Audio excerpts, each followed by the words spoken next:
नमस्कार दोस्तों, कैसे हैं आप सब। मैं बहुत अच्छी हूँ और आशा करती हूँ आप सब अच्छे होंगे। कल सोशल साइंस का टेस्ट किया था, आज साइंस का वीडियो लेके आए हैं। आप सब बहुत ज़्यादा कह रहे थे कि साइंस करवा दीजिए, तो हमने 2 मैराथन क्लासेस डाली हैं साइंस की, जिसमें आपको 100+ क्वेश्चंस एक ही वीडियो में मिल जाएंगे। प्लेलिस्ट वाले ऑप्शन में जाके आप वो वीडियोस देख लीजिएगा। प्लस हमने साइंस के 2 टेस्ट करवा दिए थे, आज तीसरा टेस्ट है। आज इम्पॉर्टेंट क्वेश्चंस हैं, लास्ट तक बने रहना है और खुद का इवैल्यूएशन करना है कि आप साइंस के कितने सारे आंसर सही कर पा रहे हैं। बिना किसी देरी के स्टार्ट करते हैं, चलिए। और बताइएगा आप कि सोशल साइंस के लिए जो हमने सीरीज़ चालू की है, सोशल साइंस के टेस्ट की जो सीरीज़ है, उसको भी कंटिन्यू करना है या डेली हम साइंस का ही वीडियो लेके आएँ। तो थोड़ा सा मुझे ये भी बता दीजिएगा आप सब कि सोशल साइंस के लिए भी डेली वीडियो लाया जाए या साइंस को ही रखा जाए उसके अकॉर्डिंग। ठीक है, इसको थोड़ा सा सेट कर लेते हैं। आ रहा स्क्रीन पे कलर, यदि किस हाँ दिख तो रहा है। चलिए, यदि किसी गैस का तापमान स्थिर रखा जाए और दबाव बढ़ाया जाए तो उसका आयतन क्या होगा, बताइए। पहला सवाल है आप सबके सामने। यदि किसी गैस का आयतन स्थिर रखा जाए, आयतन कैसा है, तापमान स्थिर रखा जाए, आयतन नहीं, तापमान स्थिर रखा जाए और दबाव बढ़ाया जाए तो उसके आयतन में क्या प्रभाव पड़ेगा। उसका आयतन बढ़ जाएगा, उसका आयतन घट जाएगा, उसका आयतन समान रहेगा या शून्य हो जाएगा। और ये क्वेश्चन पढ़ते ही क्या आपको एक नियम याद आ रहा है, बॉयल का नियम। बताइए, टेस्ट है ना, आप ही को बताना है क्या राइट आंसर होगा इसका। तो देखिए, एक बहुत सिंपल सी बात है। यदि किसी गैस का तापमान स्थिर रखा जाएगा और उस पर दबाव बढ़ाया जाएगा तो उसका आयतन, थोड़ा सा बॉयल का नियम तो है, उसको तो हम जानेंगे ही, प्लस थोड़ा सा लॉजिकल समझते हैं। किसी गैस का टेम्परेचर जो है वो स्थिर है और उस पर दबाव यानी कि प्रेशर बढ़ाया जा रहा है। जब किसी चीज़ पर प्रेशर बनाया जाता है तो वो चीज़ सिकुड़ती है। जब भी किसी चीज़ पर दबाव बढ़ाया जाएगा तो वो चीज़ कैसी होगी, सिकुड़ेगी। जब वो चीज़ सिकुड़ेगी तो जब कोई इस वस्तु है वो सिकुड़ जाती है तो उसका आयतन कम हो जाता है या ज़्यादा हो जाता है, कम हो जाता है। मान लीजिए किसी वस्तु पर प्रेशर बनाया गया, दबाव बनाया गया, वो पहले नॉर्मल अवस्था में थी। जैसे ही प्रेशर बढ़ा वो वस्तु सिकुड़ने लग गई। जैसे ही वो वस्तु सिकुड़ने लग गई तो उसका आयतन क्या हो गया, पहले ऐसी थी वस्तु अब ऐसी हो गई तो उसका आयतन कम हो गया। ये तो थोड़ा सा लॉजिकल है। अब बॉयल का नियम क्या कहता है, देखिए। बॉयल का नियम ये कहता है, बॉयल का नियम कि स्थिर तापमान पर, जो कि लिखा यहाँ पे दिया गया है, स्थिर तापमान पर किसी वस्तु पर उस दाब बढ़ाने से, किसी वस्तु पर प्रेशर बढ़ाने पर जो उसका तापमान है वो कम हो जाता है। या बॉयल का नियम सीधे सीधे शब्दों में ये है कि स्थिर तापमान पर किसी वस्तु का आयतन उसके दाब के व्युत्क्रमानुपाती होता है। किसी भी वस्तु का आयतन उसके दाब के व्युत्क्रमानुपाती होता है। ये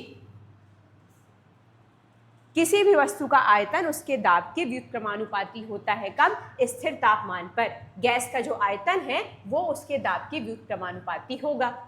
तो सीधी सी बात है, आयतन ज़्यादा होगा तो दबाव कम होगा, दबाव कम होगा तो आयतन ज़्यादा होगा। व्युत्क्रमानुपाती का मतलब तो यही होता है कि यदि प्रेशर ज़्यादा है तो आयतन कम हो जाएगा, आयतन ज़्यादा है तो प्रेशर कम हो जाएगा। प्रेशर ज़्यादा है तो सीधी सी बात है, अगर प्रेशर ज़्यादा है तो आयतन तो कम होगा, तो राइट आंसर हो जाएगा घटेगा। क्लियर। तो बॉयल का नियम क्या कहता है कि स्थिर तापमान पर किसी भी गैस का आयतन उसके दाब के व्युत्क्रमानुपाती होता है। यदि किसी गैस का प्रेशर आप बढ़ाएंगे तो जो उसका आयतन है वो घट जाएगा, और यदि प्रेशर घटाएंगे तो उसका आयतन बढ़ जाएगा। तो यहाँ प्रेशर क्या किया जा रहा है, यहाँ प्रेशर को बढ़ाया जा रहा है। तो जब प्रेशर बढ़ाया जाएगा तो आयतन अपने आप क्या हो जाएगा, कम हो जाएगा। क्लियर। तो इसको थोड़ा सा आपको याद रखना है कि बॉयल का नियम क्या कहता है। तो मैंने दोनों तरीके से समझा दिया। एक नॉर्मल सी चीज़ है, किसी वस्तु पर आप प्रेशर बढ़ाएंगे तो वो वस्तु सिकुड़ेगी, जैसे ही वो सिकुड़ेगी उसका आयतन कम हो जाएगा। बॉयल का नियम भी यही कहता है कि स्थिर तापमान पर किसी गैस का आयतन उसके दाब की व्युत्क्रमानुपाती होता है। तो बॉयल के नियम के अनुसार अगर ये आंसर किया जाए तो सीधी सी बात है, दाब बढ़ाया जा रहा है, इसको बढ़ाया जा रहा है, और अगर इसको बढ़ाया जा रहा है तो अपने आप ये आयतन क्या हो जाएगा, घट जाएगा। क्लियर। और यदि दाब घटाया जाता तो आयतन बढ़ जाता, तो राइट आंसर हो जाएगा घटेगा। क्लियर। आगे बढ़ते हैं। चलिए, हिग्स बोसान कण को किस नाम से जाना जाता है? बताइए, हिग्स बोसान कणों को किस नाम से जाना जाता है? बहुत ज़्यादा चर्चा में रहा था, पूछा जा सकता है। हिग्स बोसान जो कण हैं उनको किस नाम से जाना जाता है? God particles, neutron star, dark matter या स्ट्रिंग? बताइए, हिग्स बोसान कणों को किस नाम से जाना जाता है?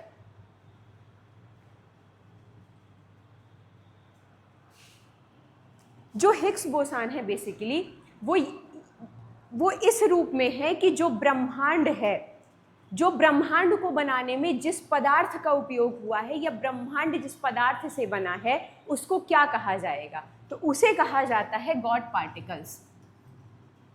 हिग्स बोसान का मतलब होता है वो कण या वो पदार्थ जो जिनसे ब्रह्मांड मिलकर बना है या जो ब्रह्मांड को द्रव्यमान प्रदान करते हैं, वो कण क्या कहलाते हैं? गॉड पार्टिकल्स कहलाते हैं। और इसलिए इन्हें गॉड पार्टिकल्स कहा जाता है क्योंकि जो ब्रह्मांड हमारा बना है वो जिन पदार्थों से बना है, तो ब्रह्मांड को बनाने में किनका योगदान है? इन्हीं कणों का योगदान है, तो इसीलिए इन्हें कहा जाता है गॉड पार्टिकल्स। तो हिग्स बोसान कणों को क्या कहा जाता है?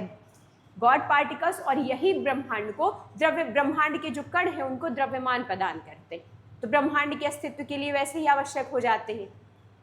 और गॉड पार्टिकल जो वर्ड है उसका उपयोग किया गया था लियोन लैडरमैन की बुक में। तो कभी कभी एक सवाल पूछ लेता है कि गॉड पार्टिकल वर्ड किन की बुक में दिया गया है? तो लियोन लैडरमैन की बुक में सबसे पहली बार गॉड पार्टिकल वर्ड का यूज हुआ था। लियोन लैडरमैन की बुक में सबसे पहले किस वर्ड का यूज हुआ था? God particle. तो कभी आ जाए कि गॉड पार्टिकल का यूज, गॉड पार्टिकल शब्द का यूज सबसे पहले किन की बुक में मिलता है? तो लियोन लैडरमैन की बुक में मिलता है। और हैं क्या ये गॉड पार्टिकल्स? जो ब्रह्मांड के कणों को द्रव्यमान प्रदान करने का काम करते हैं और जिनके कारण ब्रह्मांड अस्तित्व में आया है, वही कहलाते हैं गॉड पार्टिकल्स। और इसीलिए इन्हें गॉड पार्टिकल्स कहा भी जाता है क्योंकि इन्हीं कणों के कारण ब्रह्मांड को ऊर्जा भी मिल रही है और ब्रह्मांड बना भी।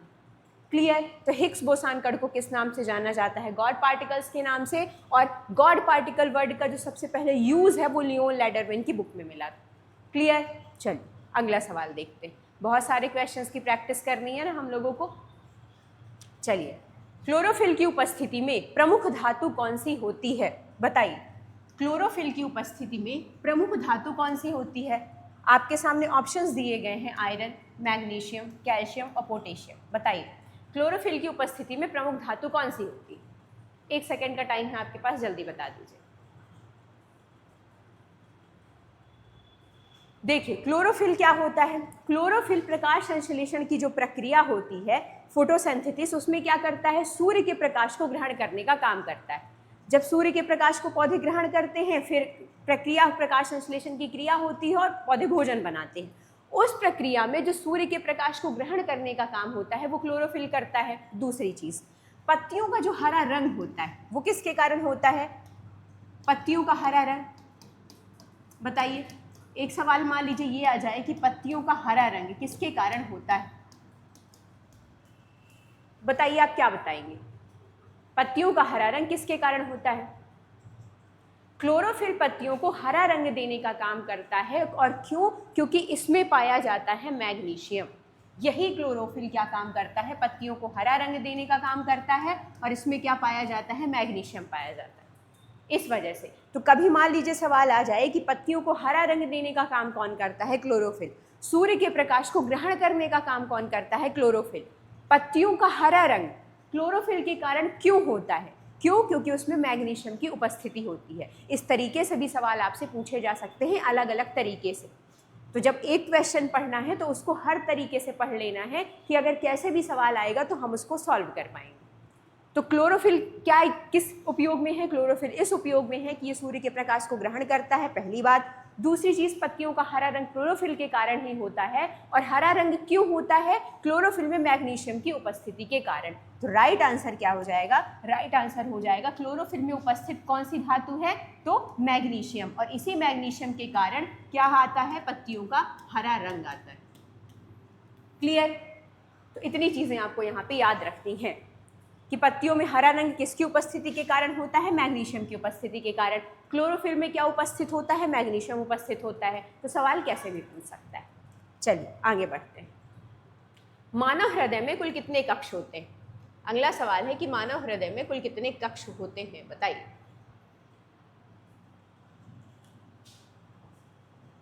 मानव हृदय में कितने कक्ष होते हैं, कितने चैम्बर्स होते हैं? 2, 3, 4, 5। आप सबको पता है, मुझे बिल्कुल बताने की जरूरत नहीं है कि मानव हृदय में कितने कक्ष होते हैं। टोटल 4 होते हैं। इनका काम इंपॉर्टेंट, काम कैसे इंपॉर्टेंट है देखिए।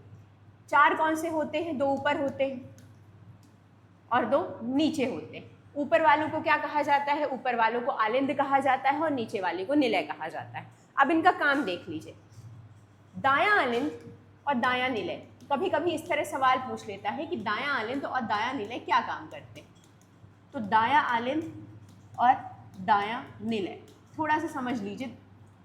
दायां आलिंद क्या काम करता है कि ये शरीर से ऑक्सीजन रहित रक्त को, ऑक्सीजन रहित मतलब जिस ब्लड में ऑक्सीजन नहीं है, तो ऑक्सीजन रहित रक्त को, ऑक्सीजन रहित रक्त को शरीर तक ले जाता है, शरीर से लेता है। ऑक्सीजन जो रहित रक्त है उसको क्या करता है? शरीर से लेता है। इसको अच्छे से लिख देते हैं। शरीर से ऑक्सीजन रहित रक्त ग्रहण करता है। और ये ऑक्सीजन रहित रक्त कहाँ ले जाता है? ग्रहण करता है। तो ऑक्सीजन रहित रक्त को ग्रहण करने का काम किसका है? दायां आलिंद का। दायां निलय क्या काम करता है? जो दायां निलय है वो इसी ऑक्सीजन रहित रक्त को फेफड़ों तक ले जाता है। ये जो ऑक्सीजन रहित रक्त था, मतलब जिस ब्लड में ऑक्सीजन उपस्थित नहीं थी, उसको दाएं आलिंद ने शरीर से ग्रहण किया। अब इस ऑक्सीजन रहित रक्त को जो दायां निलय है वो कहाँ तक लेकर जा रहा है? फेफड़ों तक लेकर जा रहा है। और फेफड़ों तक ले जाके इस ऑक्सीजन रहित रक्त को क्या करेगा? पंप करेगा। तो दायां आलिंद और दायां निलय क्या काम करते हैं? सवाल ऐसे आता है कि दायां आलिंद या दायां निलय ऑक्सीजन रहित रक्त को ले जाते हैं, मतलब जिस ब्लड में ऑक्सीजन नहीं होती है, या ऑक्सीजन युक्त रक्त को ले जाते हैं, मतलब जिस ब्लड में ऑक्सीजन होती है। तो आपको लगा के आना है कि दायां आलिंद और दायां निलय ऑक्सीजन रहित रक्त, मतलब जिस ब्लड में ऑक्सीजन नहीं है, ऑक्सीजन रहित रक्त का प्रवाहन करते हैं या ऑक्सीजन रहित रक्त को लेके जाते हैं।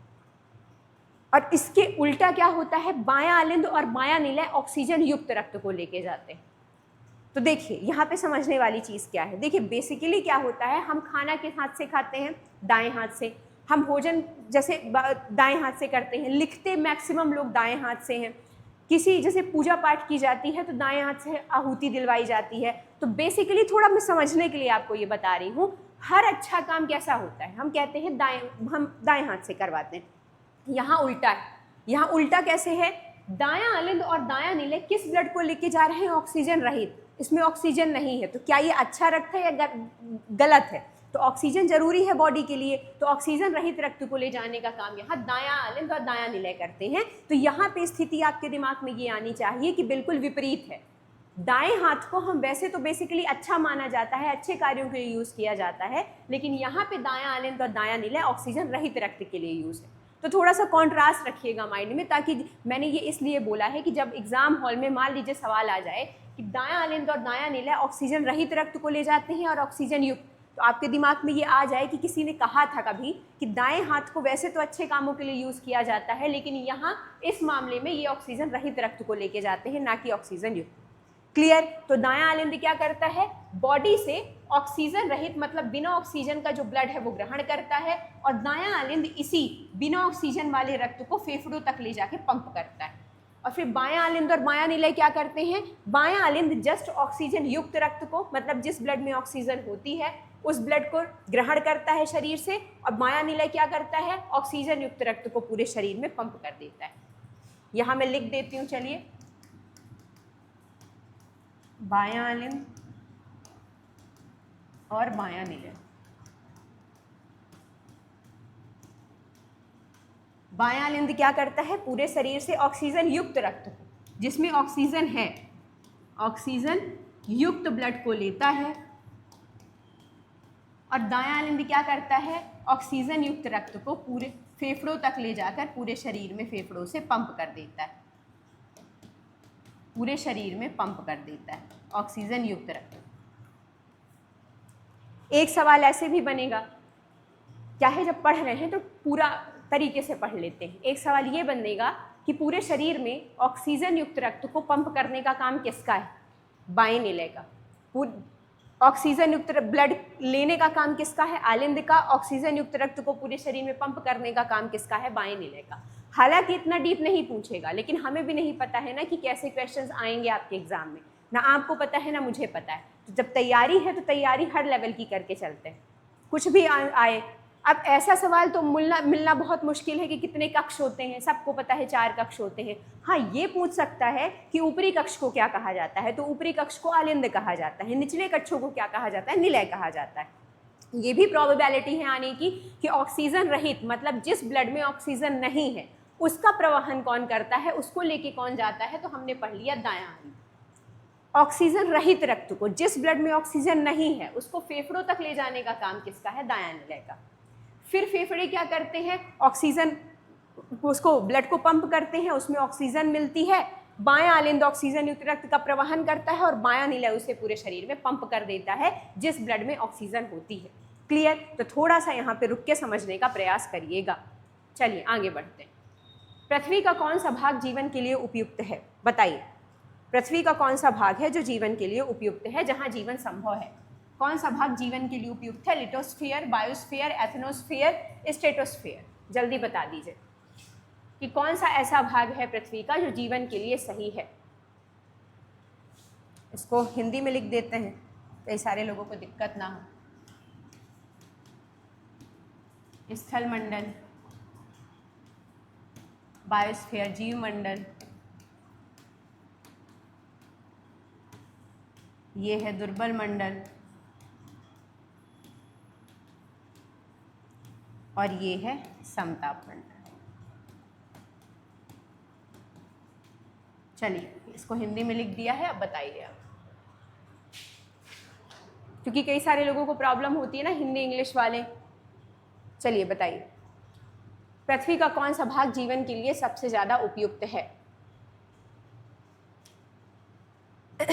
नाम से ही आपको समझ में आ रहा होगा कि पृथ्वी का कौन सा भाग जीवन के लिए सबसे ज़्यादा उपयुक्त है, मुझे बताने की ज़रूरत नहीं है। बिल्कुल सही, पृथ्वी का कौन सा भाग जीवन के लिए उपयुक्त है, तो जीवन के लिए कौन सा? जीवमंडल यानी कि बायोस्फीयर। जीवमंडल कौन सा भाग होता है पृथ्वी का? वायुमंडल जो है हमारा, उसके नीचे का भाग जहाँ जलमंडल मौजूद है, जैसे महासागर है, झीलें हैं, और जहाँ पे जीवन संभव है, उसी को कहा जाता है बायोस्फीयर यानी कि जीवमंडल। समताप मंडल, स्थल मंडल क्या होता है? स्थल मंडल पृथ्वी की बाहरी ठोस परत होती है। स्थल मंडल जो बाहरी ठोस परत होती, जैसे कि मेंटल का जो, जैसे भूपर्पटी है, भूपर्पटी के नीचे मेंटल है, मेंटल का भी जो ऊपरी पार्ट होता है, तो वहाँ भी जीवन संभव नहीं है उस स्तर पर। मेंटल के जो ऊपरी भाग तक भी अगर आप जाएंगे तो वहाँ जीवन संभव नहीं है, वही स्थल मंडल का पार्ट कहलाता है। एथनोमंडल में क्या कहा जाता है? देखिए, पृथ्वी है, भूपर्पटी है, मेंटल है, क्रोड है। मेंटल के ऊपर तक का भाग तो स्थल मंडल कहला जाता है, जैसे भूपर्पटी है, और मेंटल के ऊपर का भाग। दुर्मन मंडल क्या कहलाता है? उसी मेंटल के नीचे का भाग, निचला भाग, मेंटल का निचला भाग। और यहाँ चिपचिपे पदार्थ भी पाए जाते हैं और यहाँ जीवन संभव नहीं है। समताप मंडल, इसी समताप मंडल में ओजोन परत पाई जाती है। आप सबको पता है समताप मंडल में कौन सी परत पाई जाती है, सवाल भी कई बार पूछा जाता है कि ओजोन परत किस मंडल में पाई जाती है, तो इसी ओजोन परत में कौन पाई जाती है, इसी मंडल में कौन पाई जाती है? ओजोन। सवाल अगर कभी आ जाए कि ओजोन परत किस मंडल में पाई जाती है, तो याद रखिएगा ओजोन परत समताप मंडल में पाई जाती है। ओजोन परत का क्या काम होता है? सूर्य से आने वाली जो खतरनाक पैराबैंगनी किरणें हैं उनसे पृथ्वी की रक्षा करना। ओजोन डे हर साल कब मनाया जाता है? 16 सितंबर को मनाया जाता है। ओजोन परत से संबंधित कौन सा प्रोटोकॉल है? Montreal protocol. ये छोटी छोटी चीज़ें हैं जो आपको साइंस में पढ़नी है, याद रखनी है, रिवाइज करनी है मल्टीपल टाइम्स। तो पृथ्वी पर जीवन कहाँ संभव है? जीवमंडल यानी कि बायोस्फीयर में। बायोस्फीयर में जीवन क्यों संभव है? क्योंकि यहाँ पृथ्वी की सतह है, जलमंडल मतलब महासागर हैं, झीलें हैं, सब कुछ उपस्थित है। स्थल मंडल क्या कहलाता है? स्थल मंडल जो भाग होता है पृथ्वी का, वो पृथ्वी की बाहरी ठोस परत होती है, जैसे कि भूपर्पटी और मेंटल के बीच का भाग, ऊपरी मेंटल के बीच का भाग। एथनोस्फीयर दुर्बल मंडल कहलाता है, इसमें मेंटल का निचला हिस्सा होता है दुर्बल मंडल में। स्थल मंडल के नीचे का भाग और मेंटल का नीचे का भाग शामिल होता है। और स्ट्रेटोस्फीयर समताप मंडल, उसमें ओजोन परत होती है और यहाँ पे ऑक्सीजन और पानी की कमी पाई जाती है, ऑक्सीजन और पानी की कमी होती है, इस वजह से यहाँ पे जीवन संभव नहीं। तो कभी सवाल आ जाए कि समताप मंडल में जीवन क्यों संभव नहीं है, क्योंकि यहाँ ऑक्सीजन और पानी की कमी होती है। सवाल पूछ सकता है कि स्ट्रेटोस्फीयर यानी कि समताप मंडल में जीवन क्यों संभव नहीं है। ऑप्शन दे देगा, यहाँ ऑक्सीजन की कमी है, यहाँ पानी की कमी है, यहाँ ओजोन परत की कमी है, यहाँ कुछ भी कर सकता है। तो आपको ये याद रखना है कि ओजोन परत की कमी नहीं है, समताप मंडल में ही ओजोन परत पाई जाती है, लेकिन यहाँ ऑक्सीजन और पानी की कमी है। क्लियर? चलिए, ओजोन डे हर साल कब मनाया जाता है? ओजोन डे मनाया जाता है, यहाँ याद रखिएगा, कुछ भी पूछ सकता है, 16 सितंबर को। और मॉन्ट्रियल प्रोटोकॉल किससे संबंधित है? मॉन्ट्रियल प्रोटोकॉल संबंधित है ओजोन परत के संरक्षण से। प्रोटोकॉल किससे संबंधित है? मॉन्ट्रियल प्रोटोकॉल ओजोन परत संरक्षण से संबंधित है। तो इतनी चीज़ें थोड़ा सा आप याद रखिएगा। और एक चीज़ और आपको बता दूं मैं कि कोई भरोसा नहीं है कि आपके एग्ज़ाम हॉल में हिंदी में वर्ड दे देगा या इंग्लिश में वर्ड दे देगा। तो थोड़ा सा मान लीजिए इसने लिथोस्फीयर, बायोस्फीयर, एथनोस्फीयर, स्ट्रेटोस्फीयर दिया और इसी को इसने इंग्लिश में लिख दिया, तो थोड़ा सा याद रखिएगा कि किसको क्या बोला जाता है। चलिए आगे बढ़ते हैं। रक्त समूह की खोज किसने की थी? चलिए बताइए, ब्लड ग्रुप्स की खोज किसने की थी? रक्त समूहों की खोज किसने की थी बताइए? Karl Landsteiner, Louis Pasteur, William Harvey, Robert Koch. जल्दी बता दीजिए, ब्लड ग्रुप्स जो हैं, रक्त समूह है, उनकी खोज किसने की थी? जल्दी बताइए।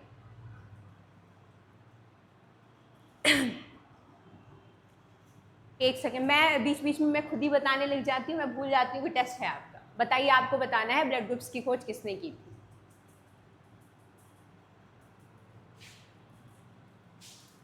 बिल्कुल सही, कार्ल लैंडस्टीनर जी ने 1901 में मानव रक्त समूहों की खोज की थी। मानव रक्त समूहों यानी कि ब्लड ग्रुप्स की खोज की थी। और वो कौन कौन से थे? कौन कौन से समूहों की? जैसे ए है, बी है, ए बी ब्लड ग्रुप है, ओ है।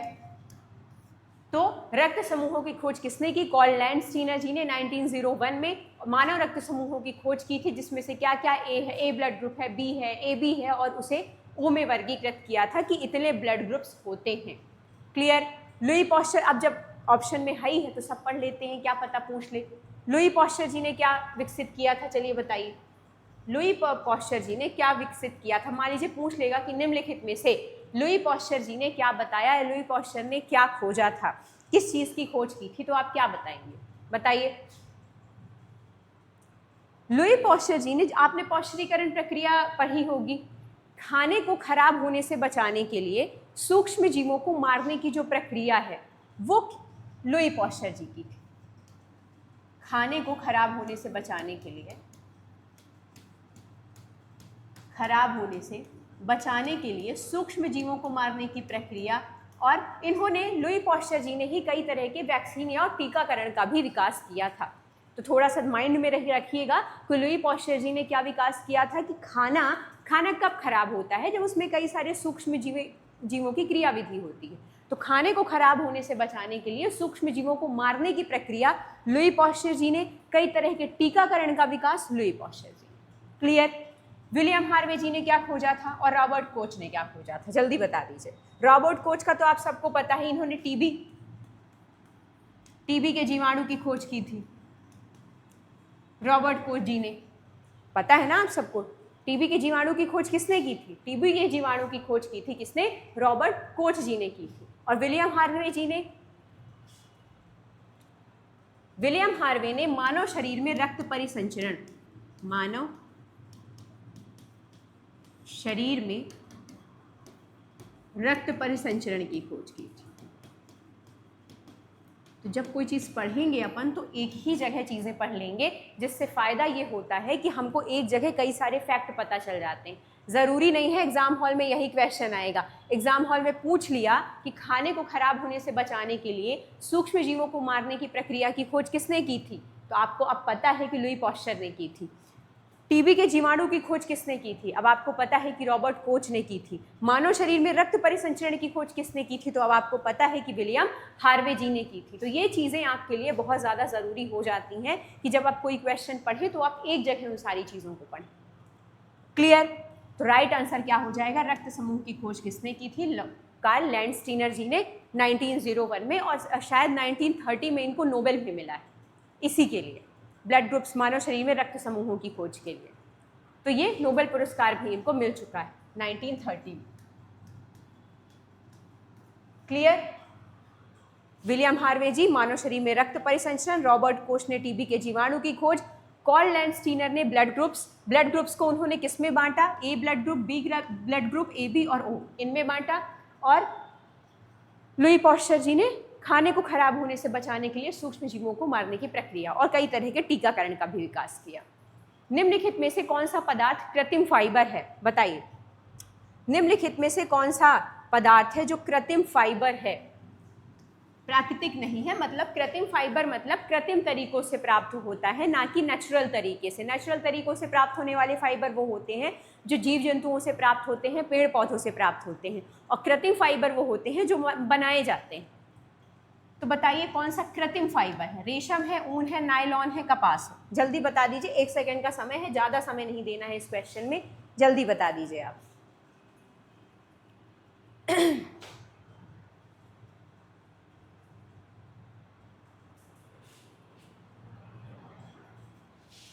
जल्दी बताइए, रेशम किससे मिलता है,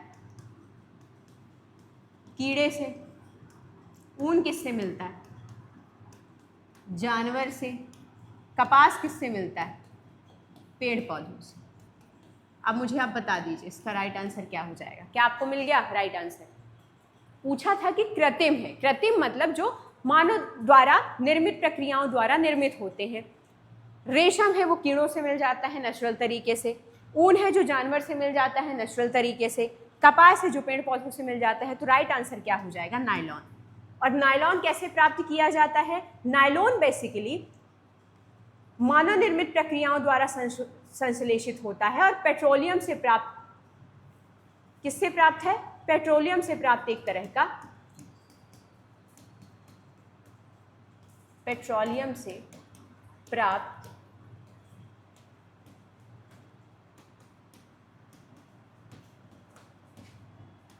पॉलीमाइड्स का एक प्रकार।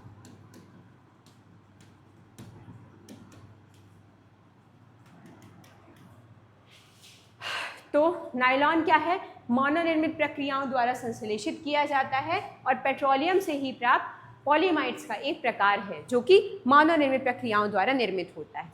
तो मानव निर्मित तो कृत्रिम, तो आप मानव निर्मित प्रक्रियाओं द्वारा जो निर्मित होती हैं चीज़ें वो कृत्रिम वस्तुएं कहलाती हैं, और जो प्रकृति से प्राप्त होती हैं वो प्राकृतिक कहलाती हैं। प्राकृतिक चीज़ें हमें जीव जंतुओं से, पेड़ पौधों से ऐसे प्राप्त होती हैं। तो थोड़ा सा यहाँ भी लॉजिक लगा लीजिएगा कि जो रेशम है वो कीड़ों से प्राप्त होता है, कीड़े नेचुरली रूप से उपलब्ध हैं। ऊन हमें जानवर से प्राप्त होता है जो नेचर का हिस्सा है। कपास हमें पेड़ पौधों से मिलता है। लेकिन जो नायलॉन है वो मानव प्रक्रियाओं द्वारा संश्लेषित किया जाता है, और ये क्या है, पेट्रोलियम से प्राप्त होता है, एक पॉलीमाइड्स का एक प्रकार है। जो हमें किससे प्राप्त होता है नायलॉन, पेट्रोलियम से। ये भी सवाल पूछ सकता है कि जो नायलॉन है वो हमें किससे प्राप्त होता है, यह किसका प्रकार है। तो इस तरह की चीज़ें आप थोड़ा थोड़ा प्रैक्टिस हम डेली करेंगे, इस तरह के क्वेश्चंस, और आपको चीज़ें तैयार होती चली जाएंगी। यहाँ आप एलिमिनेट भी कर सकते थे क्योंकि कृत्रिम पूछा था ना। आपको पता है कि मानव निर्मित चीज़ें वो होती हैं जो, कैसी मानव निर्मित चीज़ें, जिन्हें मानव बनाता है, और प्राकृतिक चीज़ें जो हमें प्रकृति से मिलती हैं। तो जो 3 ऑप्शंस थे वो तो हमें प्रकृति से मिल रहे थे, तो ऑब्वियस सी बात है चौथा आंसर राइट हो जाएगा।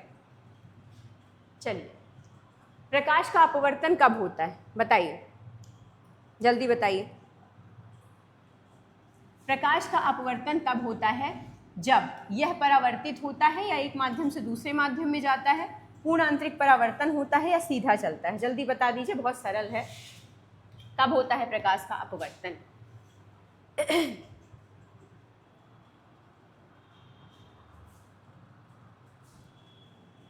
बिल्कुल सही, जब प्रकाश एक माध्यम से दूसरे माध्यम में प्रवेश करता है।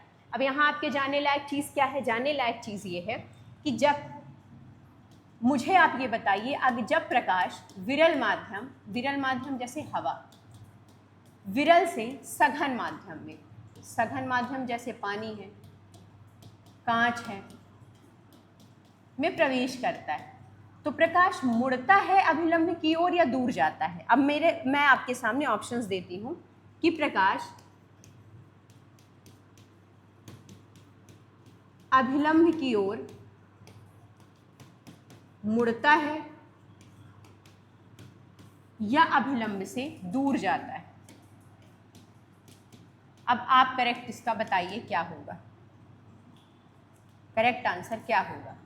पहला ऑप्शन है आपके सामने कि जब प्रकाश विरल माध्यम जैसे कि हवा से सघन माध्यम जैसे पानी या कांच में प्रवेश करता है तो वो अभिलंब की ओर मुड़ता है या अभिलंब से दूर हो जाता है। बताइए, सवाल ऐसे ही पूछे जाएंगे। अब वो नहीं है ज़माना कि अपवर्तन क्या है, परावर्तन क्या है, छोटी छोटी चीज़ें नहीं। अगर एग्जामिनर का दिमाग थोड़ा सा भी ठनका तो वो आपसे डीप क्वेश्चंस पूछने में बिल्कुल भी नहीं कतराएगा। तो हमें ऐसे ही तैयारी करके चलनी है कि सरल के लिए तो हम प्रिपेयर हैं ही हैं, हम हर लेवल के लिए प्रिपेयर होके चलें चीज़ें। लेकिन अब मान लीजिए सवाल पूछ लिया कि अगर प्रकाश विरल माध्यम से सघन माध्यम में जाता है तो क्या प्रकाश अभिलंब की ओर मुड़ता है और अभिलंब से दूर हटता है? तो आप क्या लगा के आएंगे? बताइए, सवाल ऐसे भी पूछ सकता है। तो देखिए, जब प्रकाश विरल माध्यम से सघन माध्यम में प्रवेश करता है, विरल माध्यम जैसे मान लीजिए हवा है, उससे प्रकाश कहाँ प्रवेश कर रहा है? सघन माध्यम जैसे पानी है, कांच है, तो वो अधिकतर क्या होता है, वो प्रकाश अभिलंब की ओर झुकता है। लेकिन वही अगर विपरीत स्थिति होती है कि यदि प्रकाश सघन माध्यम से विरल माध्यम की ओर जा रहा होता है तो प्रकाश अभिलंब से दूर हटता है। और सवाल यही पूछा जाता है और इसी तरीके के सवाल आते हैं कि यदि प्रकाश विरल माध्यम यानी कि जैसे हवा है, हवा से प्रवेश कर रहा है सघन माध्यम में, तो वो अभिलंब की ओर झुकेगा कि अभिलंब से दूर जाएगा? तो वो अभिलंब की ओर झुकता है, ये याद रखिएगा। और यदि इसी के विपरीत प्रकाश सघन माध्यम से विरल माध्यम में जा रहा है, सघन जैसे पानी है, कांच है, उससे विरल माध्यम में जा रहा है, तो वो क्या होगा? वो अभिलंब से मुड़ जाता है या अभिलंब से दूर हट जाता है, दूर हो जाता है। जैसे ये होता है आपतन कोण, ये परावर्तन कोण, ये आपतन बिंदु पर अभिलंब। तो जब प्रकाश एक माध्यम से दूसरे माध्यम में प्रवेश करता है तो घटनाएं कैसी होती हैं? तो उन घटनाओं में ही ये वर्णन किया गया है कि यदि प्रकाश विरल है, विरल माध्यम जैसे हवा से होके सघन माध्यम जैसे पानी है, कांच में प्रवेश करेगा, तो वो क्या हो जाएगा? वो अभिलंब की ओर मुड़ जाएगा विरल से सघन में जाने में। और यदि उल्टा होता है कि प्रकाश सघन से विरल में जा रहा है, मतलब पानी और कांच से ये हवा की ओर जा रहा है, तो वो अभिलंब से दूर हट जाएगा। सवाल ये भी पूछा जाता है, तो हर तरीके के सवाल के लिए तैयार रहना है। क्लियर? चलिए, प्रकाश का अपवर्तन कब होता है? जब प्रकाश एक माध्यम से दूसरे माध्यम में प्रवेश करता है। बहुत सिंपल सा सादा सा सवाल था, लेकिन यहाँ पे मेरा आपको समझाने का मतलब ये था कि सवाल कैसे पूछे जा सकते हैं। सवाल अधिकतर अब ऐसा ही ट्रेंड है आने का, सवाल ऐसा आएगा जब कोई प्रकाश विरल माध्यम से होकर सघन माध्यम की ओर जाता है तो वो अभिलंब से दूर हटता है, अभिलंब की ओर झुक जाता है, या कोई परिवर्तन नहीं होता है, या उपयुक्त में से कोई नहीं। तो फिर आपको लगा के आना है कि जब प्रकाश विरल माध्यम जैसे कि हवा है उससे सघन माध्यम जैसे पानी है, कांच में प्रवेश करता है, तो वो अभिलंब की ओर मुड़ जाता है। और यदि इसके विपरीत प्रकाश सघन माध्यम जैसे पानी और कांच से विरल माध्यम हवा की ओर जाता है तो प्रकाश अभिलंब से दूर हट जाता है। कब? जब सघन से विरल की ओर प्रकाश जाता है। इतनी चीज़ें याद रखिएगा। चलिए अगला सवाल देखते हैं। शरीर में लाल रक्त कणिकाओं का जीवन काल कितना होता है? बताइए, लाल रक्त कणिकाओं का जीवन काल कितने दिनों का होता है? बहुत सरल सवाल है। आरबीसी, लाल रक्त कणिकाओं का जीवन काल कितना होता है? 30 दिन, 60 दिन, 90 दिन, 120 दिन। आधा सेकंड का समय है, जल्दी बता दीजिए कितने दिन होता है आरबीसी का टाइम? आरबीसी क्या करती है बेसिकली? आरबीसी फेफड़ों से ऑक्सीजन युक्त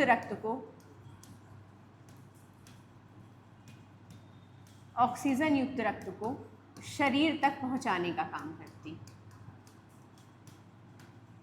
शरीर तक पहुंचाने का काम करती है। कैसे? रक्त को, कैसे ब्लड को? ऑक्सीजन युक्त रक्त को कहाँ पहुंचाती है? शरीर तक। आरबीसी को और किस नाम से जाना जाता है? ये सवाल बहुत बार पूछा जाता है कि आरबीसी को किस नाम से जाना जाता है। तो आरबीसी को एरिथ्रोसाइट्स के रूप में जाना जाता है। ये बहुत बार पूछा गया सवाल है कि आरबीसी को और किस नाम से जाना जाता है। तो आरबीसी को एरिथ्रोसाइट्स के रूप में जाना जाता है। और थ्रोम्बोसाइट्स के रूप में किसे जाना जाता है? बताइए कमेंट करके। मैंने वो साइंस की मैराथन क्लास में पढ़ाया था आपको कि थ्रोम्बोसाइट्स के रूप में किसे जाना जाता है। बताइए, ऑप्शंस मैं नहीं दूंगी। तो आरबीसी का क्या काम है? फेफड़ों से ऑक्सीजन युक्त रक्त को शरीर तक पहुंचाना। आरबीसी का जीवन काल पूछा है तो आरबीसी का जीवन काल होता है 120 दिनों का। और आरबीसी को और किस नाम से जाना जाता है? एरिथ्रोसाइट्स के रूप में जाना जाता है। और आरबीसी को ही कहा जाता है लाल रक्त कणिकाएं। तो इतनी चीज़ें आप थोड़ा सा जान के रखिएगा। चलिए आगे बढ़ते हैं। कौन सा तत्व समान तापमान पर द्रव होता है? बताइए, कौन सा ऐसा तत्व है जो सामान्य तापमान यानी कि नॉर्मल टेम्परेचर पर लिक्विड अवस्था में होता है? Bromine, sodium, chlorine, iodine. बताइए, निम्नलिखित में से कौन सा तत्व है वो जो सामान्य तापमान पर द्रव यानी कि लिक्विड फॉर्म में होता है? बताइए।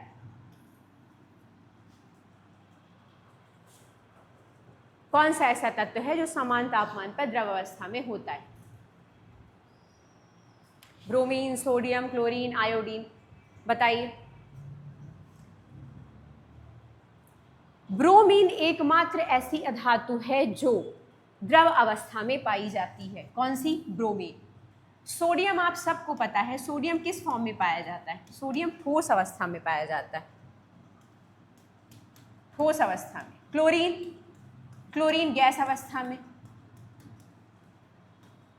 और आयोडीन किस अवस्था में पाया जाता है? किसी को पता है आप में से कि आयोडीन किस अवस्था में पाया जाता है?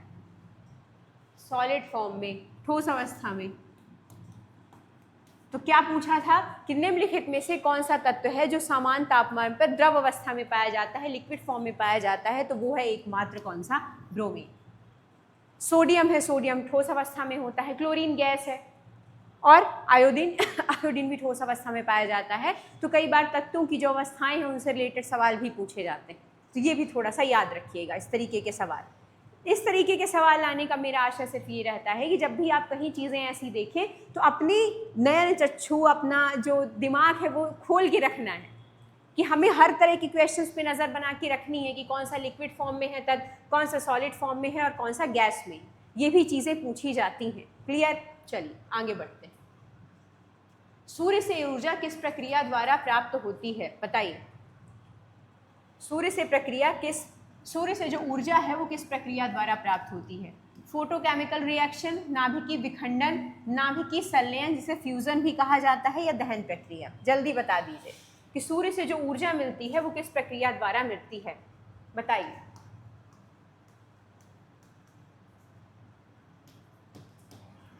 बताइए।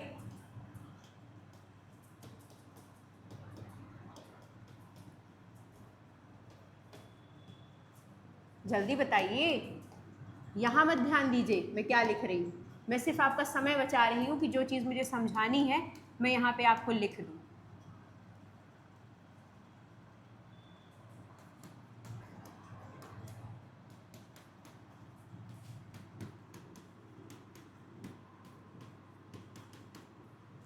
सूर्य से ऊर्जा किस प्रक्रिया द्वारा मिलती है? बिल्कुल सही। जिन्होंने लिखा, जिन्होंने टिक किया है नाभिकीय संलयन, वो बिल्कुल सही।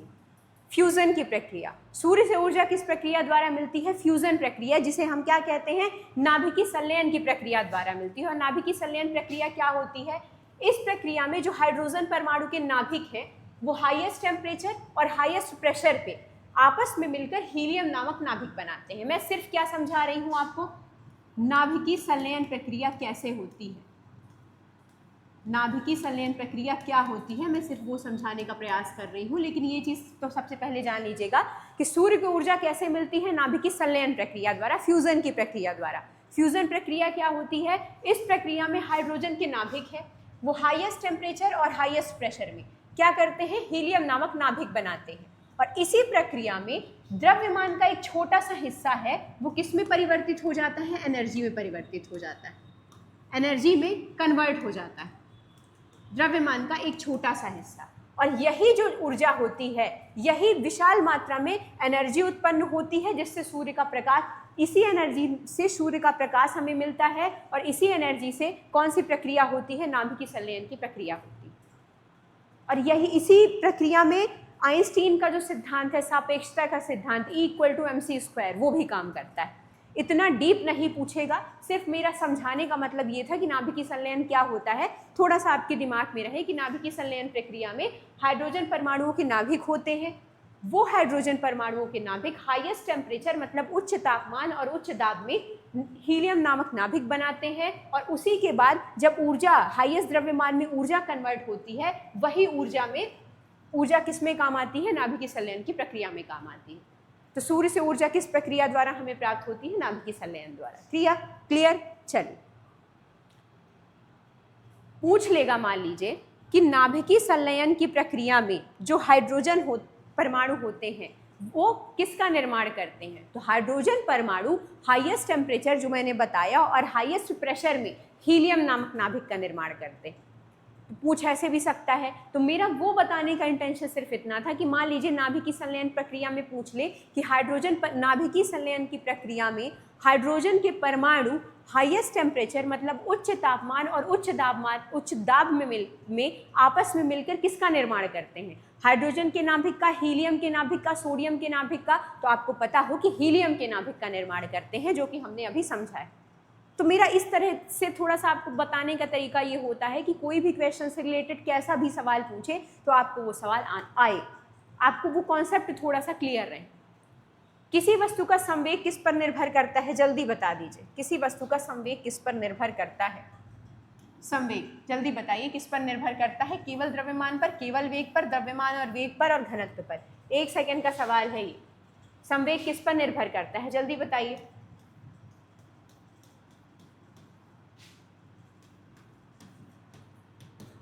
ये फॉर्मूला आपने बचपन से पढ़ा होगा,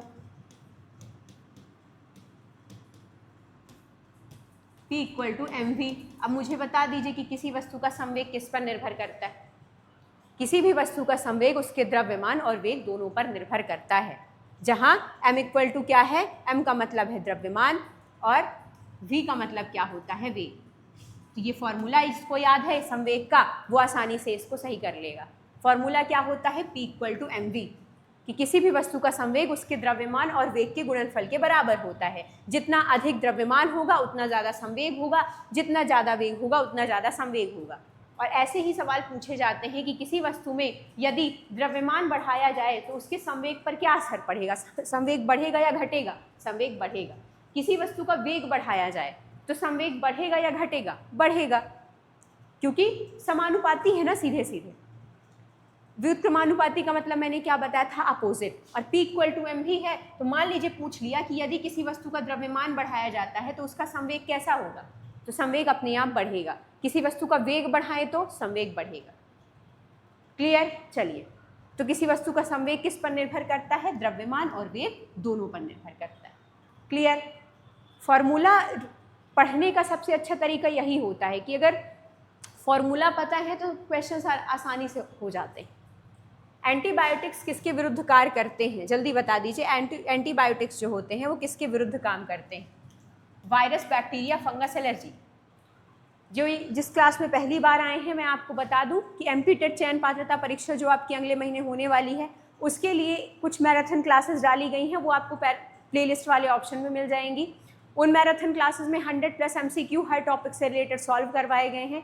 सोशल साइंस के लिए हिस्ट्री, पॉलिटी, ज्योग्राफी, इकोनॉमिक्स, इनकी अलग अलग मैराथन क्लासेस हैं। साइंस के लिए साइंस की अलग अलग मैराथन क्लासेस हैं जिसमें 100+ क्वेश्चंस के MCQ करवाए गए हैं थ्योरी के साथ, और उन क्वेश्चंस की आपके आने वाले पेपर में आने की प्रोबेबिलिटी बहुत ज़्यादा है, तो उन्हें जाके देख लेना है इस क्लास के बाद।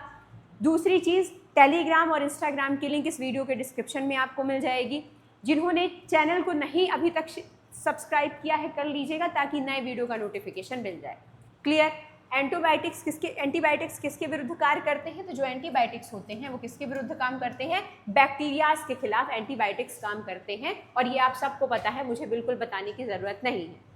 एंटीबायोटिक्स क्या करते हैं, बैक्टीरिया के विकास को रोकते हैं और बैक्टीरिया की रोकथाम के लिए ज़रूरी होते हैं। और वायरस की रोकथाम के लिए किसका उपयोग किया जाता है? वैक्सीनेशन किया जाता है। जैसे अभी कोरोना वायरस आया था, उसके लिए क्या लगी? वैक्सीन लगी। क्लियर? चलिए, तो एंटीबायोटिक्स किसके विरुद्ध काम करते हैं? बैक्टीरिया के विरुद्ध।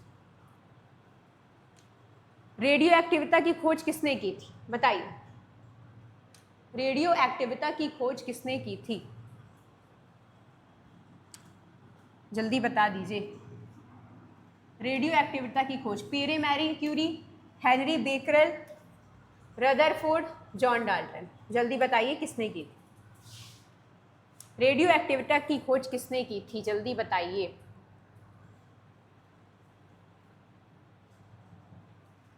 रेडियो एक्टिविटी की खोज की थी हेनरी बेकरेल। किन्होंने की थी? Henri Becquerel. अब यहाँ ऑप्शन में बहुत सारे नाम दिख रहे होंगे आपको, तो हमारा परम कर्तव्य बन जाता है कि जब हमारे सामने नाम है तो हम इन्हें भी जान लेंगे, क्योंकि हमारे एग्जाम में पूछा कुछ भी जा सकता है। पियरे और मैडम क्यूरी ने किसकी खोज की थी? रेडियोधर्मी तत्वों की। रेडियोधर्मी तत्वों की। और उन रेडियोधर्मी तत्वों में कौन कौन से थे? जैसे रेडियम है, पोलोनियम है। तो मैडम क्यूरी और पियरे ने किसकी खोज की? रेडियोधर्मी तत्वों की। मान लीजिए पूछ ले निम्नलिखित में से रेडियोधर्मी तत्वों की खोज किसने की, फिर क्या लगा के आएंगे आप? तो आप लगा के आएंगे कि रेडियोधर्मी तत्वों की खोज पियरे और मैडम क्यूरी ने की थी। जैसे ये पूछा है रेडियो एक्टिविटी की खोज किसने की, तो आप बता पा रहे हैं हेनरी बेकरेल ने की। वैसे ही पूछ लेगा रेडियोधर्मी तत्वों की खोज किसने की, तो पियरे और मैडम क्यूरी ने की। रदरफोर्ड ने किसकी खोज की थी? जल्दी बताइए। बहुत सरल सा है कि रदरफोर्ड ने किसकी खोज की थी? बताइए, अर्नेस्ट रदरफोर्ड ने किसकी खोज की थी? परमाणु के नाभिक की। मैं आपको टाइम इसलिए देती हूं ताकि आपको थोड़ा सा ये दिमाग पे जोर पड़े, और आप जब किसी क्वेश्चन में 1 सेकंड का समय देते हैं तो वो आपके सबकॉन्शियस माइंड में बैठ जाता है। इसलिए याद रखिएगा, अर्नेस्ट रदरफोर्ड ने किसकी खोज की थी? परमाणु के नाभिक की खोज अर्नेस्ट रदरफोर्ड द्वारा की गई। और जॉन डाल्टन जी का तो सबको पता है, आधुनिक परमाणु सिद्धांत। आधुनिक परमाणु सिद्धांत की कोई भी वस्तु छोटे छोटे कणों से मिलकर बनी है, जिसे क्या कहा जाता है? परमाणु। आधुनिक परमाणु सिद्धांत। तो यहाँ पे आपको एक जगह बहुत सारी चीजें पता चल गई। क्या क्या? रेडियो एक्टिविटी की खोज किसने की? हेनरी बेकरेल ने की। पियरे और मैडम क्यूरी ने किसकी खोज की? रेडियोधर्मी तत्वों की खोज की। रेडियोधर्मी तत्व जैसे रेडियम है, पोलोनियम है।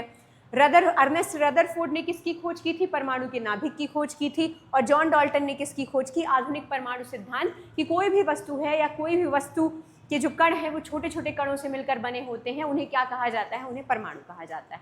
क्लियर? तो यहाँ पे पूछ कुछ भी सकता है कि जॉन डाल्टन ने किसकी खोज की, तो अब आपको पता है कि आधुनिक परमाणु सिद्धांत की। रदरफोर्ड ने परमाणु के नाभिक की। हेनरी बेकरेल ने रेडियो एक्टिविटी की। और पियरे और मैडम क्यूरी ने रेडियोधर्मी तत्व। क्लियर? चलिए, डीएनए और आरएनए में प्रमुख अंतर क्या होता है, और उस अंतर को समझाने के लिए मैंने यहाँ पे आपके सामने एक फोटो लगाई। तो सबसे पहले आइए देखते हैं कि पूछा क्या गया है। आरएनए और डीएनए में क्या अंतर होता है? डीएनए का फुल फॉर्म होता है डीऑक्सी, क्या फुल फॉर्म होता है बताइए? बोलते बोलते मैं रुक गई। चलिए बताइए, डीएनए का फुल फॉर्म क्या होता है? जल्दी बता दीजिए कि डीएनए का फुल फॉर्म क्या होता है।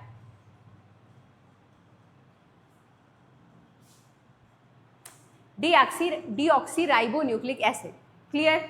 और आरएनए का राइबोन्यूक्लिक एसिड। तो डीएनए का फुल फॉर्म अगर कभी पूछे तो याद रखिएगा डीऑक्सी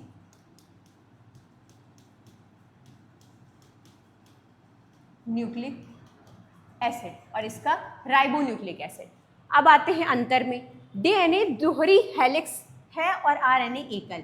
आरएनए में थाइमिन होता है, डीएनए में यूरासिल होता है, और दोनों एक जैसे हैं। इसका राइट आंसर क्या हो जाएगा बताइए?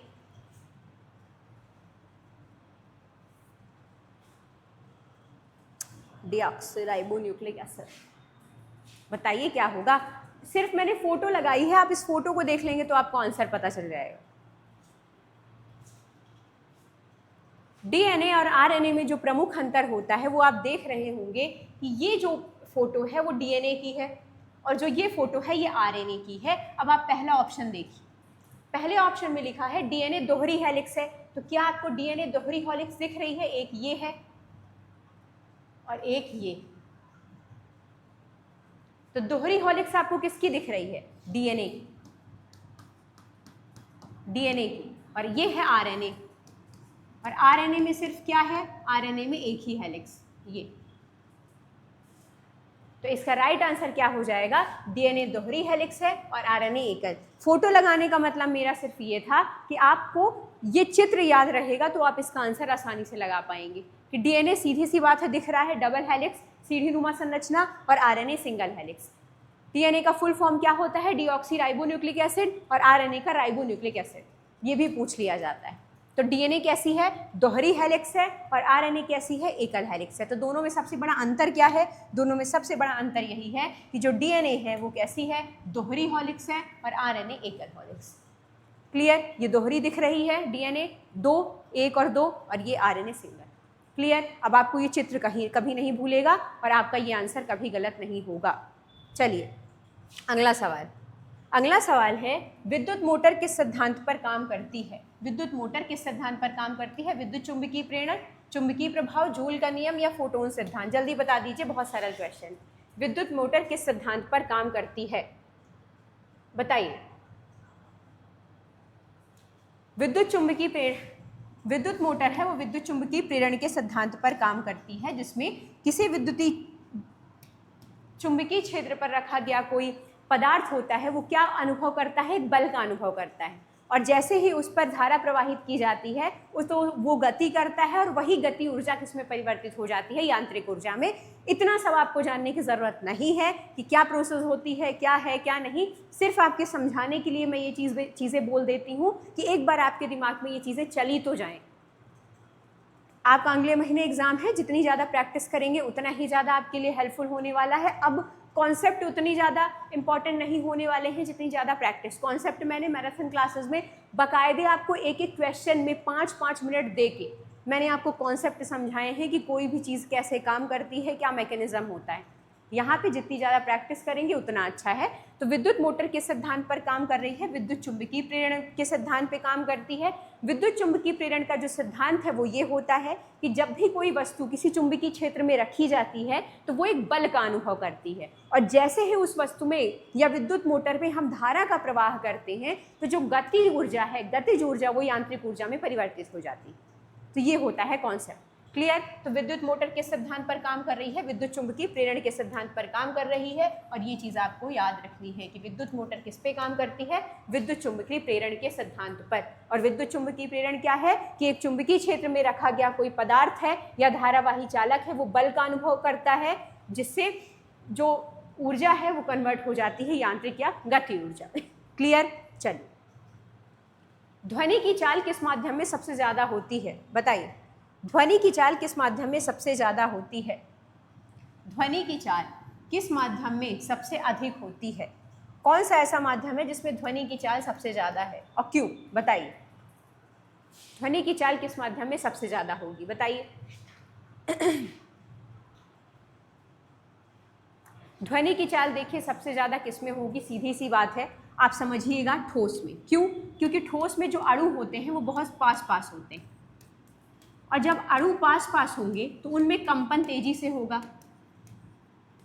कंपन तेजी से होगा, और जब कंपन तेजी से होगा तो ध्वनि ज़्यादा तेजी से प्रवाहित होगी। तो पूछा क्या गया था कि ध्वनि की चाल किस माध्यम में सबसे अधिक होती है? तो ध्वनि की चाल सबसे ज़्यादा होती है ठोस में। क्यों? क्योंकि ठोस के अणु बहुत करीब होते हैं, बहुत पास होते हैं, और जल्दी जल्दी कंपन करके तेजी से आगे बढ़ते हैं। कंपन तेजी से होता है तो अणु आगे तेजी से बढ़ती, ध्वनि आगे तेजी से बढ़ती। सीधी सी बात समझिए, ध्वनि आपको कब सुनाई देती है? जब वाइब्रेशन या कंपन होता है। पहली बात, ध्वनि का वो जो संचरण है या ध्वनि की चाल है वो ठोस में क्यों ज़्यादा होगी? ठोस है, अणु पास पास होते हैं ठोस में, आपको पता है। जब अणु पास पास हैं तो कंपन जल्दी जल्दी होगा, क्योंकि स्पेस तो है नहीं। तो जब ठोस पास पास में है तो कंपन ज़्यादा जल्दी जल्दी होगा, और जब जितनी जल्दी कंपन होगा उतनी ही तेज़ी से आगे बढ़ेगी ध्वनि। क्योंकि ध्वनि की बढ़ने की प्रक्रिया क्या होती है? जितना जल्दी जल्दी वाइब्रेशन उतनी जल्दी ध्वनि आगे बढ़ रही है। ठोस के अणु पास पास हैं, जब पास पास है तो कंपन तेजी से होगा और ध्वनि तेजी से बढ़ेगी। तो ध्वनि की चाल किस माध्यम में सबसे अधिक होती है? ठोस में। तो ये याद रखना है आप। क्लियर? चलिए आगे बढ़ते हैं। प्रकाश की किरण वायु रहित माध्यम या वैक्यूम से कांच में प्रवेश कर रही है। चलिए सवाल थोड़ा सा लंबा है तो आराम से देखते हैं। कोई प्रकाश की एक किरण है जो वैक्यूम का मतलब होता है जहाँ निर्वात मतलब जहाँ वायु नहीं, वहां से कहाँ कांच में प्रवेश कर रही है, तो उसकी चाल में क्या परिवर्तन होगा? पूछा जा रहा है कि वो बढ़ेगी घटेगी, कोई परिवर्तन नहीं होगा, पहले घटेगी फिर बढ़ेगी। अब देखिए मैं आपको एक फायदा बताती हूँ कॉन्सेप्ट समझने का। मैंने आपको अपवर्तन में बताया कि जब प्रकाश विरल माध्यम जैसे कि हवा से सघन माध्यम में प्रवेश करता है तो अभिलंब की ओर वो मुड़ जाता है, और इसके विपरीत जब सघन माध्यम यानी कि कांच से विरल माध्यम यानी कि हवा में प्रवेश करता है तो वो अभिलंब से दूर हट जाता है। बताया मैंने। अब विरल माध्यम से जब प्रकाश कहाँ जा रहा है? सघन माध्यम में, और सघन माध्यम क्या है? कांच। तो क्या होता है? प्रकाश के अपवर्तन की घटना में जब विरल माध्यम से सघन माध्यम की ओर प्रकाश जाता है तो क्या होता है? अब प्रकाश अभिलंब की ओर मुड़ता है, और इसके विपरीत जब सघन से जाता है विरल में तो अभिलंब से दूर हट जाता है। तो यहाँ पे जो प्रक्रिया है वो कैसी हो जाएगी? जो प्रक्रिया हो जाएगी वो धीमी हो जाएगी। प्रकाश की किरण जब वायु रहित माध्यम से कांच में प्रवेश कर रही है तो उसकी चाल में क्या परिवर्तन आएगा? वो क्या हो जाएगी? घटेगी मतलब ये होता है कि वो धीमी हो जाएगी और उसकी तरंग दैर्ध्य भी कम हो जाएगी। धीमी हो जाएगी और उसकी तरंग दैर्ध्य भी कम हो जाएगी। अभी पढ़ाते पढ़ाते लाइट चली गई थी, फिर मुझे वापस सेटअप पूरा बनाना पड़ा, फिर वापस क्लास शुरू हो पाई है। चलिए यही होता है, बीच में अगर क्लास कंटिन्यू चल रही है लाइट चली जाती है तो फिर वापस कोई बात नहीं। तो प्रकाश की किरण जब वायु रहित माध्यम से कांच में प्रवेश कर रही है तो क्या हो रहा है? जो प्रकाश की चाल है वो धीमी हो जा रही है, और जो तरंग दैर्ध्य है वो भी कैसी हो जा रही है? कम उसकी। तो ये याद रखिएगा कि ऐसी स्थिति में प्रकाश की जो चाल है वो कैसी हो जाती है? धीमी हो जाती है, उसकी तरंग दैर्ध्य भी कम हो जाती है। क्योंकि जब सघन माध्यम से प्रकाश होके जाएगा या सघन माध्यम में प्रवेश करेगा प्रकाश, तो एक प्रतिरोध उत्पन्न होता है, और उस प्रतिरोध के कारण जो उसकी चाल होती है प्रकाश की वो धीमी पड़ जाती है। क्योंकि कह रहा है कि कांच में प्रवेश कर रही है, कांच, और कांच कैसा माध्यम है? सघन माध्यम है। तो जब भी प्रकाश इस सघन माध्यम से होके जाएगा तो ये कांच क्या करेगा? प्रतिरोध उत्पन्न करेगा उसकी चाल में। तो जब प्रतिरोध उत्पन्न होता है प्रकाश की चाल में तो प्रकाश की चाल कैसी हो जाती है? धीमी हो जाती है, और उसकी तरंग दैर्ध्य भी कम हो जाती है। तो राइट आंसर हो जाएगा कि वो घटेगी। प्रकाश प्रवाहित हो रहा है, मार्ग में कोई ऐसा सघन माध्यम की वस्तु आ गई तो प्रकाश उस स्पीड में तो गति कर नहीं पाएगा क्योंकि प्रतिरोध आ गया है, तो प्रकाश की गति धीमी हो जाएगी, सीधी सी बात। चलिए आगे बढ़ते हैं। पीसीआर टेस्ट का उपयोग किसके लिए किया जाता है? बताइए, पीसीआर टेस्ट का उपयोग किसके लिए किया जाता है? बहुत अच्छा क्वेश्चन है, आने की संभावनाएं हैं आपके एग्जाम में।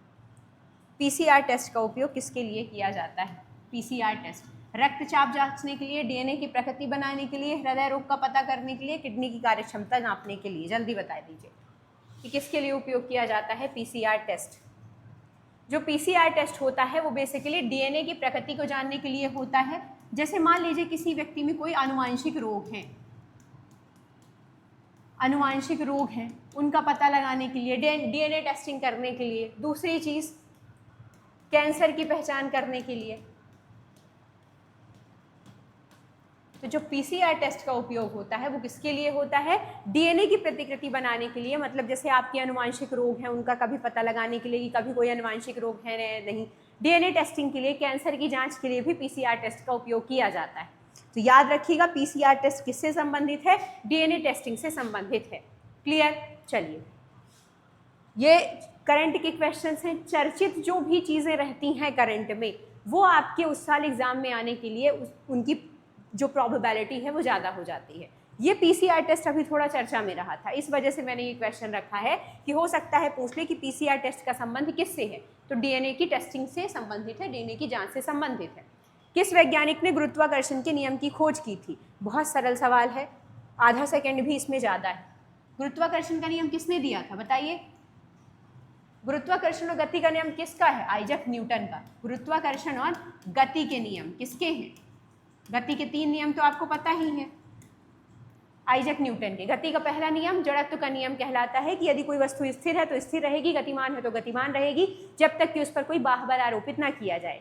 सेकंड नियम क्या कहलाता है? F=ma। तीसरा नियम क्या कहलाता है? प्रत्येक प्रतिक्रिया के बराबर विपरीत प्रतिक्रिया होती। गुरुत्वाकर्षण का नियम न्यूटन का है। गैलीलियो ने दूरबीन में जो भी उपयोगी चीज़ें थी दूरबीन से संबंधित है गैलीलियो। आइंस्टीन सापेक्षता का सिद्धांत =mc², आइंस्टीन का था। रॉबर्ट हुक ने क्या खोजा था? बताइए, आपसे मेरा सवाल है कि रॉबर्ट हुक ने किसकी खोज की थी? जल्दी बता दीजिए, रॉबर्ट हुक ने किसकी खोज की थी? जल्दी बताइए। रॉबर्ट कोच ने किसकी खोज की थी? मैंने बताया था कि रॉबर्ट कोच ने खोज की थी टीबी के जीवाणु की। और रॉबर्ट हुक ने, बहुत सरल सवाल है, बताइए, आपसे मेरा सवाल है कि रॉबर्ट हुक ने किसकी खोज की थी और ल्यूवेनहॉक ने किसकी खोज की थी? ल्यूवेनहॉक, इन्होंने भी, आप दोनों का बताइए, एक रॉबर्ट हुक और ल्यूवेनहॉक, इन्होंने किसकी खोज की थी? जल्दी बताइए। चलिए आगे बढ़ते हैं। निम्नलिखित में से कौन सा तत्व रेडियोधर्मी नहीं है? बताइए, निम्नलिखित में से कौन सा तत्व रेडियोधर्मी नहीं है? और देखिए, जब हम कोई चीज़ एक जगह पढ़ते हैं तो उसका फ़ायदा दिखाते हैं आपको। मैंने बताया था कि रेडियोधर्मी तत्वों की खोज किसने की थी? मैडम क्यूरी का नाम अभी आया था, पियरले और मैडम क्यूरी। जब हम क्वेश्चन कर रहे थे एक, उसमें ऑप्शन में थे मैडम क्यूरी, तो मैंने बताया था मैडम क्यूरी ने रेडियोधर्मी तत्वों की खोज की। वो रेडियोधर्मी तत्वों में कौन कौन से थे? रेडियम थे, पोलेनियम थे। तो रेडियोधर्मी तत्व निम्नलिखित में से कौन से हैं? बताइए। आपके सामने ऑप्शन है यूरेनियम, प्लूटोनियम, थोरियम, कैल्शियम। तो रेडियोधर्मी तत्व वो होते हैं जो बेसिकली परमाणु संयंत्रों में काम आते हैं, नाभिकीय रिएक्टर्स में काम आते हैं, उन्हें कहते हैं रेडियोधर्मी तत्व। और उनकी खोज मैडम क्यूरी या पियरले वहाँ हम पढ़ ही चुके हैं। तो ये कौन से होते हैं रेडियोधर्मी तत्व? जो नाभिकीय प्रक्रियाओं या परमाणु नाभिकीय संयंत्रों या परमाणु संयंत्रों में काम आते हैं। जैसे यूरेनियम है, यूरेनियम ईंधन का काम करता है परमाणु संयंत्रों में। तो रेडियोधर्मी तत्व कौन कौन से हैं? यूरेनियम, प्लूटोनियम और थोरियम। ये तीनों तत्व क्या कहलाते हैं? रेडियोधर्मी तत्व। रेडियोधर्मी तत्व है ये। और रेडियोधर्मी तत्व किन्हें कहा जाता है? जो बेसिकली परमाणु हथियार है, संयंत्र है और नाभिकीय संयंत्रों में काम आते हैं। और कैल्शियम तो आप सबको पता है कि कैल्शियम क्या है? खनिज है, स्थिर तत्व है।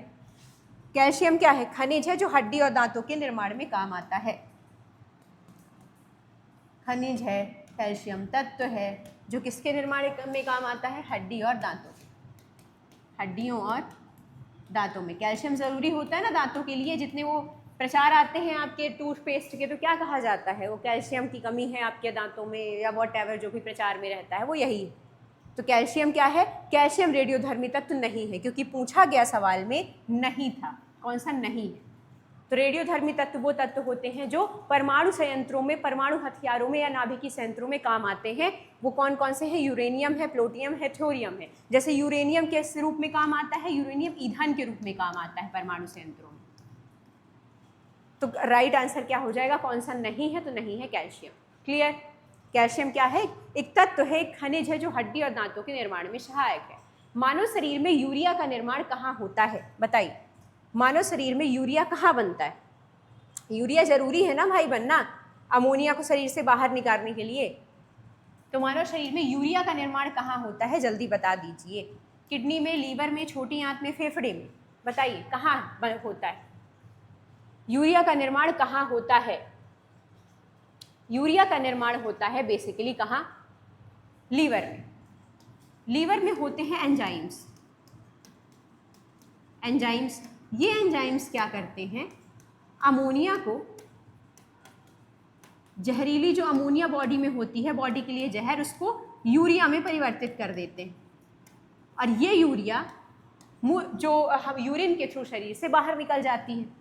तो जब यूरिया शरीर से बाहर निकल जाती है तो जो जहरीले अमोनियम जो पदार्थ हैं बॉडी से, वो भी शरीर से बाहर रिलीज हो जाते हैं। तो मानव शरीर में यूरिया का निर्माण कहाँ होता है? यूरिया का निर्माण होता है लीवर यानी कि यकृत में। पहली चीज़ तो आपको ये याद रखनी है, यूरिया का निर्माण कहाँ हो रहा है? तो यूरिया का निर्माण हो रहा है लीवर में। लीवर में कैसे होता है?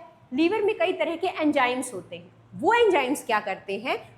अमोनिया जो हमारी बॉडी में जहरीली प्रकृति की होती है, उस अमोनिया को ये एंजाइम्स यूरिया में परिवर्तित कर देते हैं और ये यूरिया हमारे बॉडी में पानी के साथ घुल के हमारी यूरिन के थ्रू शरीर से बाहर निकल जाती है। तो जब यूरिया निकलती है तो यूरिया के माध्यम से ही क्या उसमें घुला हुआ अमोनिया है वो भी निकल जाता है। तो इस वजह से यूरिया का निर्माण हो कहाँ रहा है? यूरिया का निर्माण लीवर यानी कि यकृत में हो रहा है और यकृत में कई तरह के एंजाइम्स होते हैं जो अमोनिया को किस में बदल देते हैं? यूरिया में बदल देते हैं और यह प्रक्रिया क्या कहलाती है? जहरीले अमोनिया को शरीर से बाहर निकाल देती है। ये अमोनिया को यूरियम मतलब यूरिन के थ्रू शरीर से बाहर निकाल देती। क्लियर? तो यूरिया का निर्माण कहाँ हो रहा है? यूरिया का निर्माण लीवर में हो रहा है। लीवर में एंजाइम्स है, ये एंजाइम्स खतरनाक जहरीले अमोनिया को यूरिया में कन्वर्ट कर देते हैं और यूरिन के थ्रू ये यूरिया शरीर से बाहर निकल जाता है, तो जहरीला अमोनिया भी शरीर से बाहर चला जाता है। थोड़ा सा कोई भी चीज़ पढ़ा जाए तो थोड़ा समझ के पढ़ लेते हैं ताकि दिमाग में वो चीज़ रही आए कि चीज़ें काम कैसे करती, क्योंकि कितनी चीज़ें रट लेंगे आप, ये बताइए कितने क्वेश्चंस रट लेंगे। अगर आपने कोई चीज़ समझ ली है एक बार तो थोड़ा सा वो लॉन्ग टर्म तक आपके दिमाग में रह जाएगी, इसलिए ज़रूरी होता है समझना किसी चीज़ को। एंजाइम्स किस प्रकार के जैविक अणु होते हैं? बताइए, एंजाइम्स किस प्रकार के जैविक अणु होते हैं? Protein, carbohydrate, lipid, nucleic acid. बताइए एंजाइम्स क्या क्या होते हैं? आप सबको पता है एंजाइम्स शरीर में जो रासायनिक प्रक्रियाएं हैं उनको तेज कर देते हैं। जो शरीर में होने वाली रासायनिक अभिक्रियाएं होती हैं उनको तेज करते हैं एंजाइम्स। शरीर में होने वाली रासायनिक अभिक्रियाओं को तेज करने का काम कौन करता है? एंजाइम्स करते हैं। क्लियर? एक तरह से इनको जैविक उत्प्रेरक भी कहा जा सकता है इसी के कारण, क्योंकि ये शरीर में रासायनिक प्रक्रियाओं को तेज करने का काम करते हैं। और ये बने किसके होते हैं? तो याद रखिएगा ये प्रोटीन के बने होते हैं।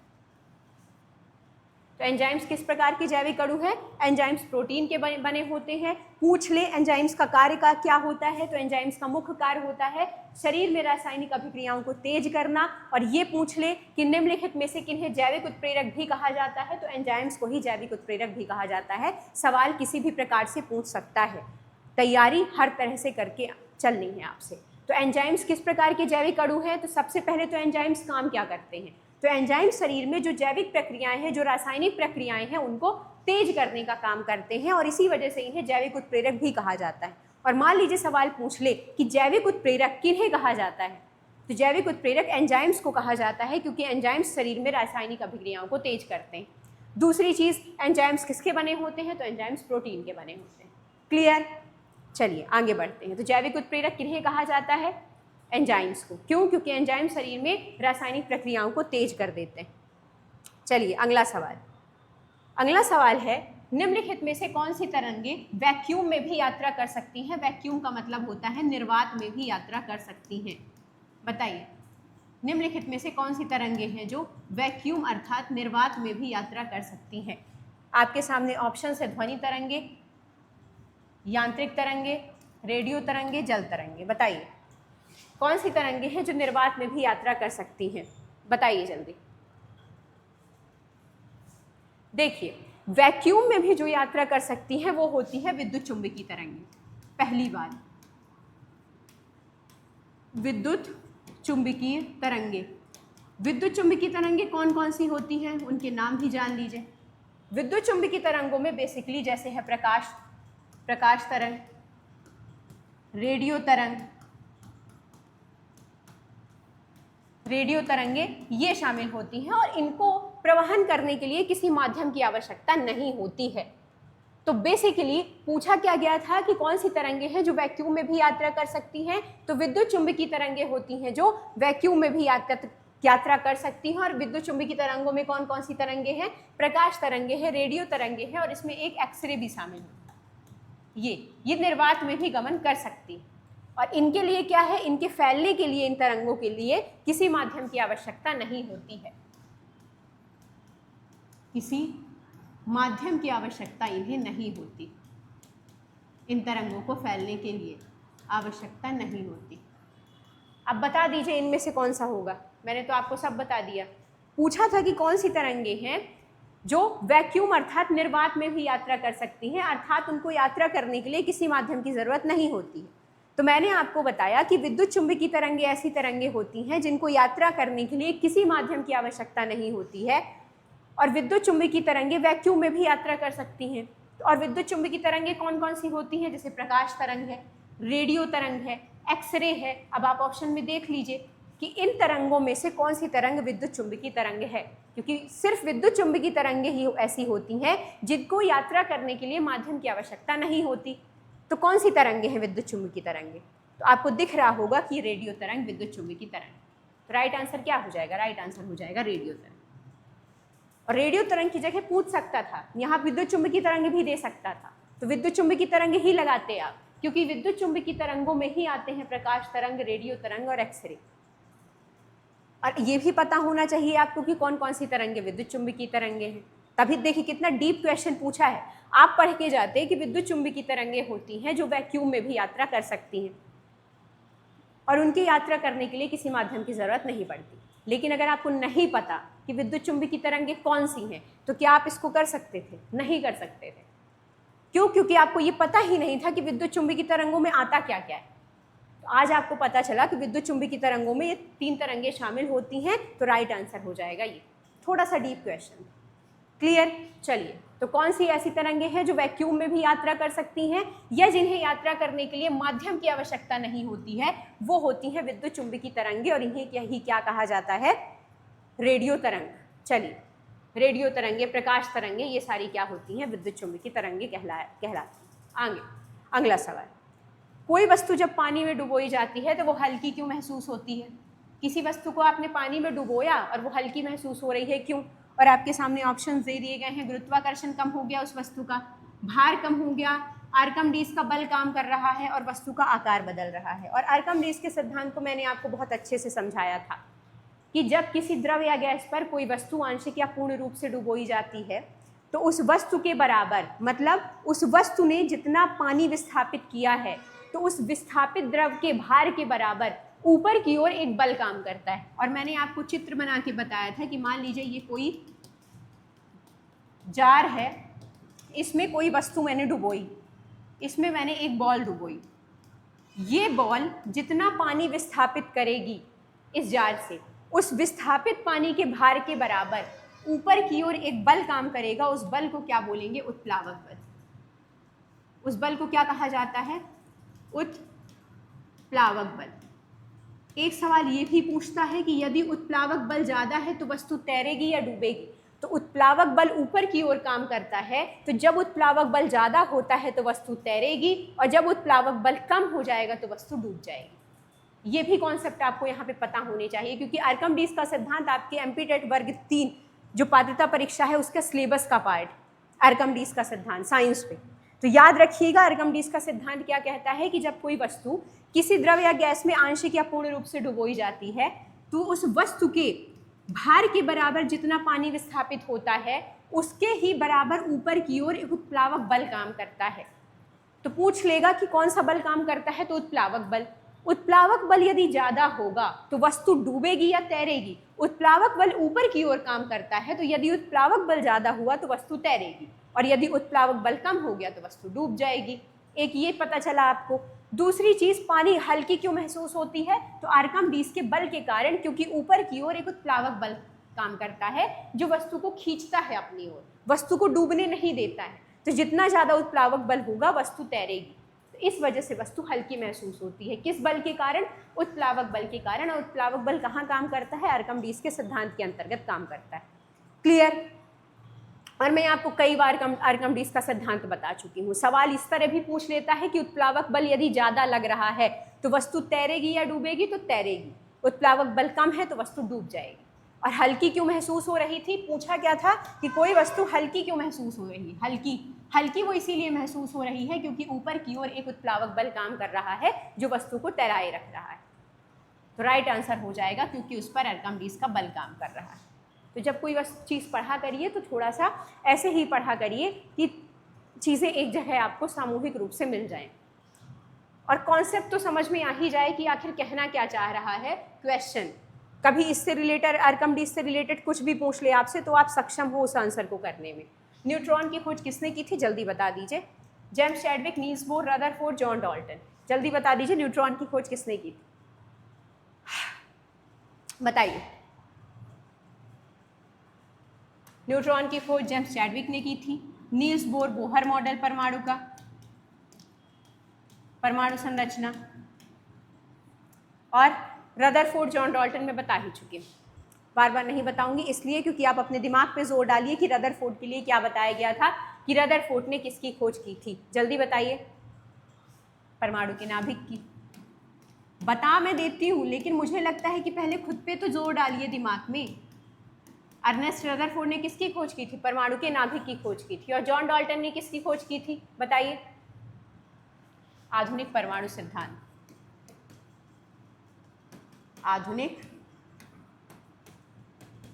परमाणु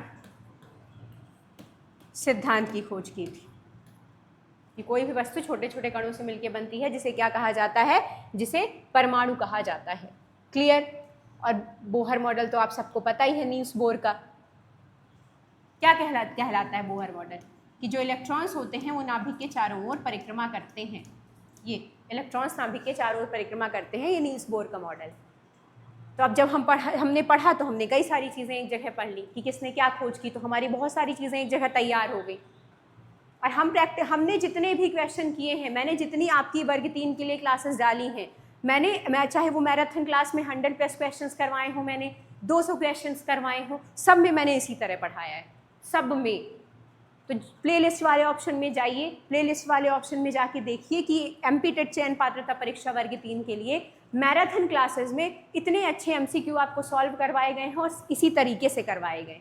एक जगह आपको बहुत सारी चीज़ें सामूहिक रूप से मिल जाएंगी। 1 डे एग्जाम्स वाले भी उन वीडियोस को देख सकते हैं, जो सोशल साइंस की क्लासेस हैं, साइंस की क्लासेस हैं, क्योंकि उसमें आपको जीएस का पार्ट तो कंप्लीट मिल ही जाएगा, प्लस साइंस भी मिल जाएगा। तो आपके लिए भी वो चीज़ें बहुत ज़्यादा इंपॉर्टेंट है, वो क्लासेस इंपॉर्टेंट है, आप भी उन क्लासेस को देख लीजिएगा। आप सब मुझसे पूछते हैं ना कि 1 डे के लिए बता दीजिए अलग से, कुछ अलग नहीं है जीएस में। आप उन वीडियो को देखेंगे, आपको खुद समझ में आएगा। तो न्यूट्रॉन की खोज जेम्स चैडविक ने की थी। नील्स बोर ने बोहर मॉडल दिया था कि कोई भी इलेक्ट्रॉन है वो नाभिक के चारों ओर चक्कर लगाते हैं। रदरफोर्ड ने परमाणु के नाभिक की खोज की थी। जॉन डाल्टन ने परमाणु के आधुनिक सिद्धांत की खोज की थी। और इलेक्ट्रॉन की खोज किसने की थी? जे थॉमसन ने की थी। चलिए आगे बढ़िए। परमाणु में इलेक्ट्रॉन किस परिक्रमण में घूमते हैं? इलेक्ट्रॉन कहाँ घूमते हैं बताइए। मैंने अभी जस्ट बताया है कि परमाणु में इलेक्ट्रॉन कहाँ घूमते हैं। न्यूक्लियस के अंदर, न्यूक्लियस के चारों ओर, न्यूट्रॉन के पास, प्रोटॉन के विपरीत। तो मैंने अभी आपको क्या बताया? बोहर मॉडल, नील्स बोर का। और उन्होंने क्या बोला था कि जो इलेक्ट्रॉन होते हैं परमाणु के नाभिक के चारों ओर चक्कर लगाते हैं, ये चारों ओर चक्कर लगाते हैं। तो राइट आंसर क्या हो जाएगा? न्यूक्लियस के चारों ओर। क्लियर? चलिए, और ये सिद्धांत किन्होंने दिया था? बता ही दिया। ब्लड प्रेशर को मापने के लिए किसका उपयोग किया जाता है? जल्दी बताइए। ब्लड प्रेशर को मापने के लिए किसका उपयोग किया जाता है? बताइए। ब्लड प्रेशर को मापने के लिए किस यंत्र का उपयोग किया जाता है? ऑप्शन है आपके सामने, स्टेथोस्कोप, बैरोमीटर, स्पाइग्नोमीटर, थर्मामीटर। बताइए। अब एक आती है एलिमिनेशन टेक्निक। एलिमिनेशन टेक्निक क्या होती है कि जब हमको 3 ऑप्शंस पता होते हैं तो हमको चौथा अपने आप राइट आंसर पता चल जाता है। अब जैसे ब्लड प्रेशर को मापने के लिए किस यंत्र का उपयोग होता है? मुझे नहीं पता। मैंने क्या किया, मुझे पता है कि स्टेथोस्कोप से हम शरीर के अंदर की आवाज़ें सुनते हैं। शरीर के डॉक्टर लिए रहते हैं ना स्टेथोस्कोप, धड़कन में लगाते हैं, फिर हमारे धड़कन की आवाज़ें सुनते हैं, धक धक धक धक। तो शरीर के अंदर की आवाज़ें सुनने के लिए हम किसका उपयोग करते हैं? स्टेथोस्कोप का। बैरोमीटर का उपयोग वायुमंडलीय दाब को मापने में होता है। वायुमंडलीय दाब को मापने में बैरोमीटर का उपयोग होता है।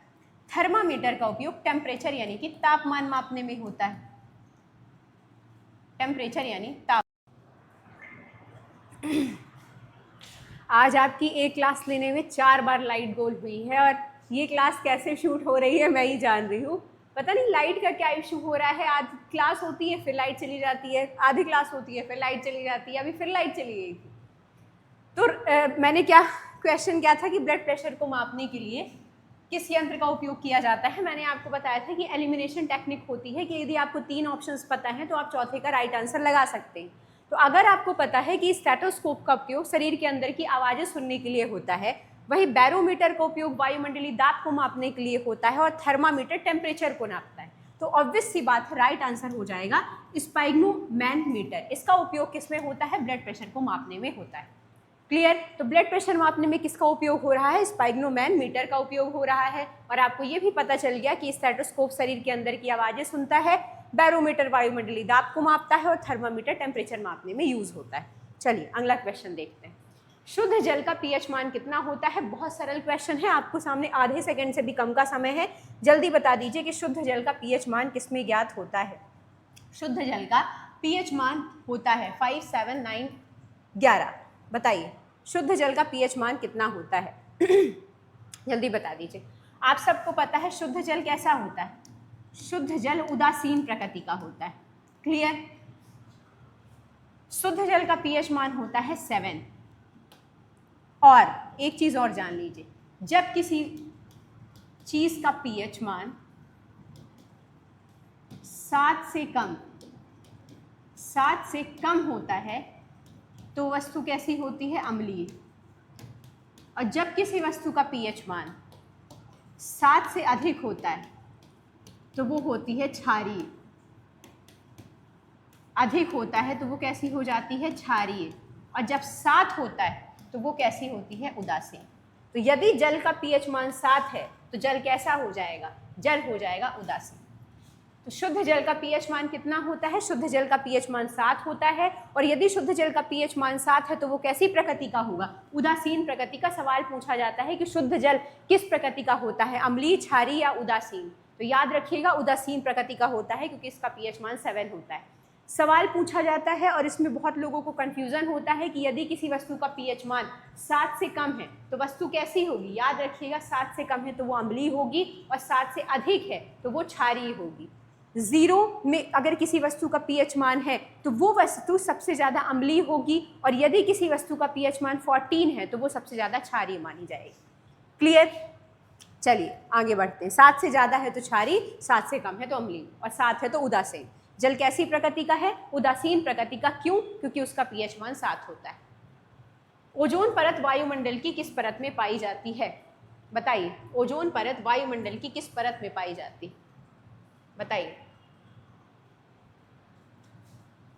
आपके सामने ऑप्शंस हैं, इसको डिलीट करते हैं। ये हाँ आपके सामने ऑप्शन दिए गए हैं, troposphere, stratosphere, ionosphere, thermosphere. Ozone परत वायुमंडल की किस परत में पाई जाती है? ओजोन परत वायुमंडल में किस परत में पाई जाती है? जल्दी बता दीजिए किस परत में ओजोन परत पाई जाती है? मैं पहले भी बता चुकी हूं आपको। जल्दी बताइए। आप सबको पता है ओजोन परत स्ट्रेटोस्फियर यानी कि समताप मंडल में पाई जाती है। समताप मंडल में पाई जाती है। ओजोन परत का क्या काम होता है? सूर्य की पैराबैंगनी किरणों से पृथ्वी की रक्षा करना। हर साल ओजोन डे कब मनाया जाता है? क्या मैंने आपको ये चीज़ बताई है? हर साल ओजोन डे 16 सितंबर को मनाया जाता है।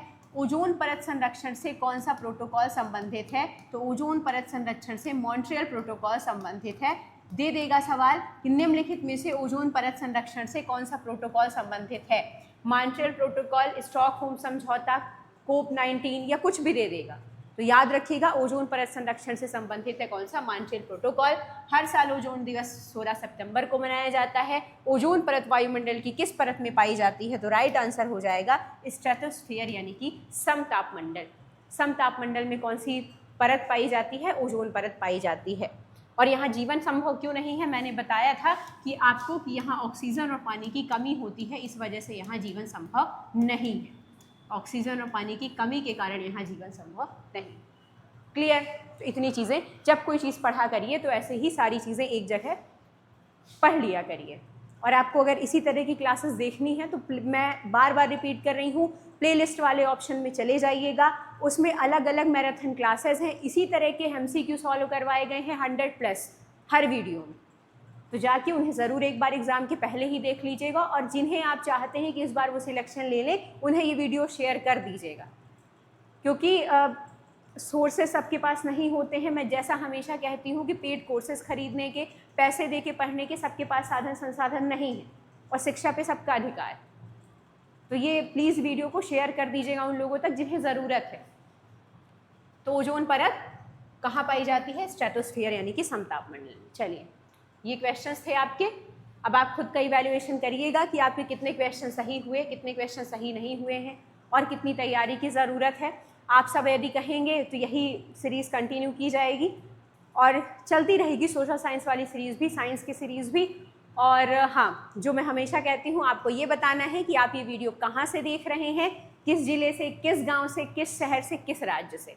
कहीं बाहर से देख रहे हैं तो वो भी बताइएगा। तो ज़रूर कमेंट करके बताइएगा और बताइएगा वीडियो कैसा लगा। चलिए जल्दी ही अगले वीडियो में मिलते हैं। ऐसे ही पढ़ते रहिए और जल्दी सिलेक्शन लीजिए। जय हिंद, जय भारत।